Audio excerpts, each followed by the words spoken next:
All right, what's up everyone? Today I'm performing a festival in Rensselaer, Indiana. It is for something called the Little Cousin Jasper Festival. So I'm gonna be going down there. It's about an hour, hour and a half drive from where I live. And I get to do a main stage performance, which is gonna be really great. It's an hour performance. Normally, lately I've been with doing the comedy and stuff. I've been doing very, very short sets that range from 15 to 30 minutes. So I always enjoy that I can stretch it because when I started doing magic when I was younger, I was always told to hit an hour. So it's kind of crazy that I've had an hour show built and then I've kind of made it smaller and then now I have to bring it back up again. But I like the flexibility. It makes me think, it makes me, again, flexible with the crowd. I have to understand a lot more. I have to understand my timing. I have to do a lot of other things, but I've always wanted to do some kind of videos like these, just kind of behind the scenes, showing you guys what it's like to be a comedy magician on the road and just what shows are like. So I know this is a different kind of day because it's a festival. We're not going to be doing anything that's venue based. You know, certain venues are very cool. Today's going to be very much so, hey, we're outside under a tent. There's certain magic I can't perform because of just the elements. But other than that, I mean, we're gonna have fun with this. So I just grabbed a coffee. I still have to shower. I still have to brush my teeth, but we're gonna hit the road. So let me do that and let's get right to it. All right, all suited up, ready to go. We just gotta head down there. I gotta make a stop for like one more thing, and then we're gonna go and we're gonna just kind of get there maybe 30 minutes earlier, see how the space is and understand it. And I'll explain to you what I look for when I show up to a space and see like what goes through my head prior to a show. So let's get on the road and let's check it out.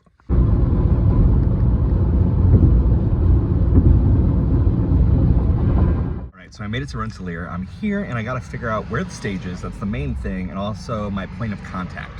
So those are the two main things I do when I show up. I parked a little bit of a ways away, so I'm gonna grab everything.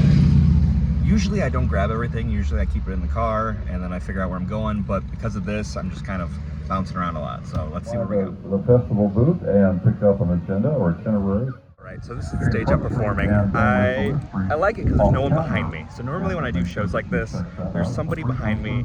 There's always kind of like a center stage, and this is kind of offset. So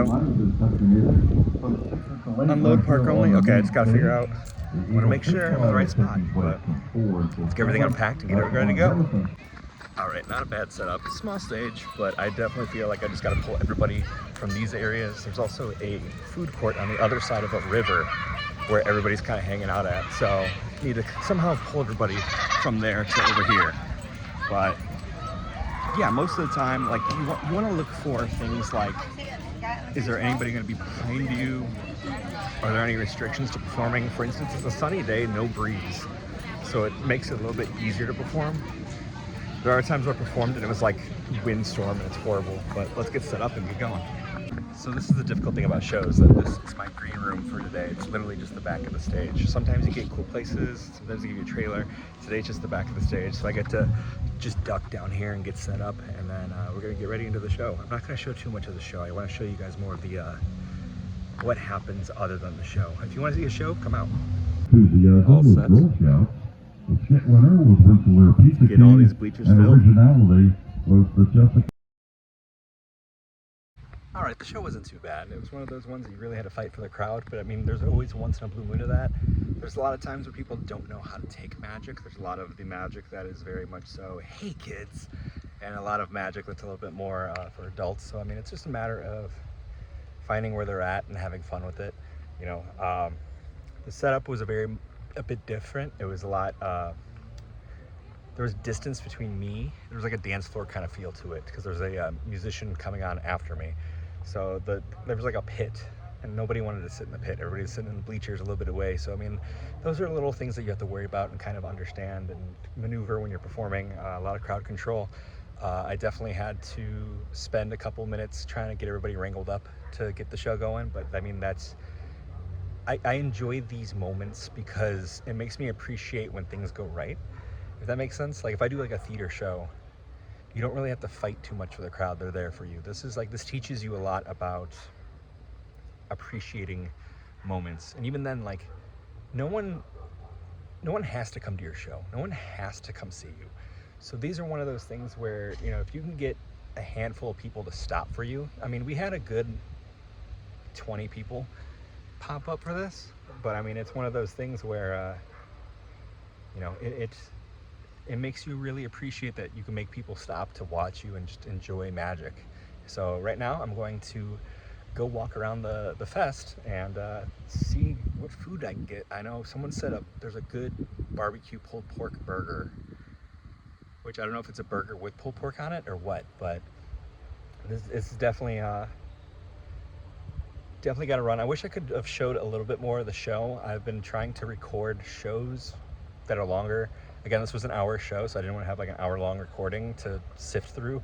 I know it sounds a little bit lazy, but it was one of those things where I don't think my recording has all the memory for that, but I just want to make sure that, you know, you guys see it and understand what I go through. Again, this was not bad of a stage setup. It was a pretty decent stage setup. It was pretty simplistic, but I liked it.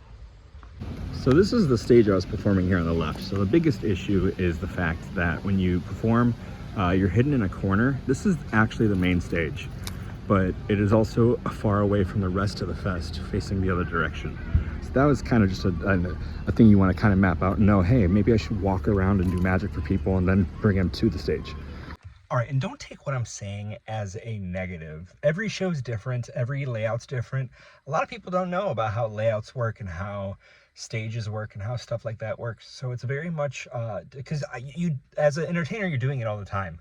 So you're always trying to like navigate how people are doing things. And sometimes those things don't go the way you think, and that's fine. You know, you gotta manage it and you gotta get over it. But no, so today was a festival setup. It was a decent setup, like I said. I've done many different festivals. I did Pierogi Fest growing up when I was younger. I did the kid stage. When I got older, I did a little bit of the main stage. I did that for like 3 years, and then I stopped doing it. But I mean, like, there's so many different setups that you can do. What I did miss showing you guys was there's also sometimes a setup. I didn't want to do it because there's like kids walking around, and I feel like really weird if I'm like recording while kids are around.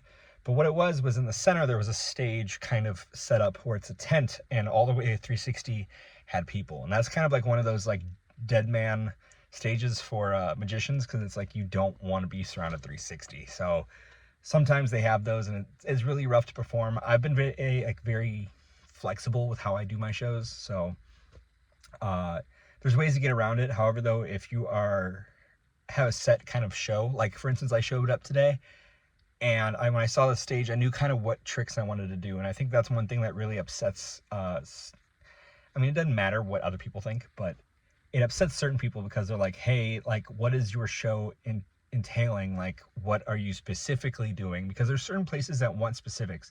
Casinos are like that. Cruise ships are like that. They want, this is the hour I'm getting, this is the hour I'm paying for.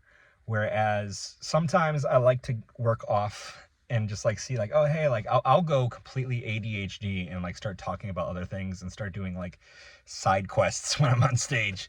But it's one of those things where I feel when I do that, the crowd's a little bit more into it versus just like, oh, I'm watching this guy. Whereas now I'm trying to interact and pull you in. So, but thank you guys so much for watching. I know it's not really much of a video. I just wanted to bring you along and show you how it is. I know there's a lot of things going on, and I definitely want to kind of do more behind the scenes and kind of show you next time the things. I think when I went into this video, I wanted to do more showing you the setup, but I started rushing because there was a lot of things going on, and there was also the fact that I needed to just pull this crowd in, and trying to manage to do a YouTube video and perform a show is very, very hard on the mind. But thank you guys for watching. Be sure to subscribe, like this video, and comment if you want more of these behind the scene videos. See you next time.